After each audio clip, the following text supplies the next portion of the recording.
വെറുതെ സ്ക്രോൾ ചെയ്ത് പോകരുതേ. ബാക്ക് പാർട്ടിൻ്റെ നെക്ക് കട്ട് ചെയ്യാം. ബാക്ക് പാർട്ടിൻ്റെ നെക്ക് കട്ട് ചെയ്യുന്നത് ലൈനിങ് തുണിയിലാണ്.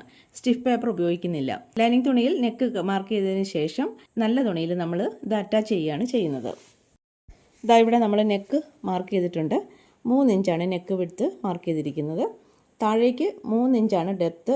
ഒരു 1/2 ഇഞ്ച് മാർജിനോടെ കൂട്ടി 3.5 ഇഞ്ചിലാണ് മാർക്ക് ചെയ്തിരിക്കുന്നത്. എന്നിട്ട് അതൊരു സ്ക്വയർ ആക്കിയതിന് ശേഷം നമ്മൾ ഒരു യു നെക്കാണ് വരച്ചു കൊടുത്തിരിക്കുന്നത്. എന്നിട്ട് ഇനി ഇത് കട്ട് ചെയ്തെടുക്കാം.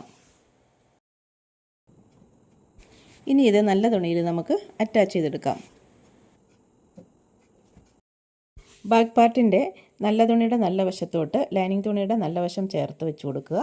ബാക്ക് പാർട്ടിൻ്റെ നല്ല വശത്തിൻ്റെ സെൻറ്റർ ഒന്ന് മാർക്ക് ചെയ്യണം. എന്നിട്ട് ആ സെൻറ്ററിൽ നിന്നും ലെഫ്റ്റിലോട്ടും റൈറ്റിലോട്ടും 3 ഇഞ്ച് മാറ്റിയാണ് ലൈനിങ് തുണിയുടെ ഷോൾഡർ വയ്ക്കേണ്ടത്. അതിനുശേഷം ലൈനിങ് തുണിയുടെ നെക്ക് കട്ട് ചെയ്ത് ആ ഭാഗത്തോട് ചേർന്നാണ് നമ്മൾ സ്റ്റിച്ച് കൊടുക്കേണ്ടത്. സ്റ്റിച്ച് കൊടുത്തതിന് ശേഷം 1/4 ഇഞ്ച് സ്പേസ് ഇട്ടിട്ട് അത് കട്ട് ചെയ്തെടുക്കണം. ഇതാ നെക്ക് കട്ട് ചെയ്ത് കഴിഞ്ഞു.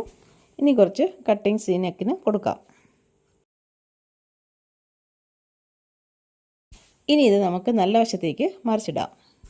ഈ വീഡിയോ നിങ്ങൾക്ക് ഇഷ്ടമായെന്നുണ്ടെങ്കിൽ ലൈക്ക് ചെയ്യണം. എന്തെങ്കിലും സംശയമുണ്ടെങ്കിൽ കമൻറ്റ് ബോക്സിൽ ചോദിക്കണം. ഇനി നമുക്കിതൊന്ന് പതിച്ചടിക്കണം. അതിന് വേണ്ടിയിട്ട് ദാ ഈ ലൈനിങ് തുണി ഇങ്ങനെ എടുത്തിട്ട് ആ ഒരു സൈഡിൽ കൂടി നമ്മൾ സ്റ്റിച്ച് ചെയ്യണം. സ്റ്റിച്ചിങ് ലൈനിങ് തുണി മാത്രമാണ് വരേണ്ടത്.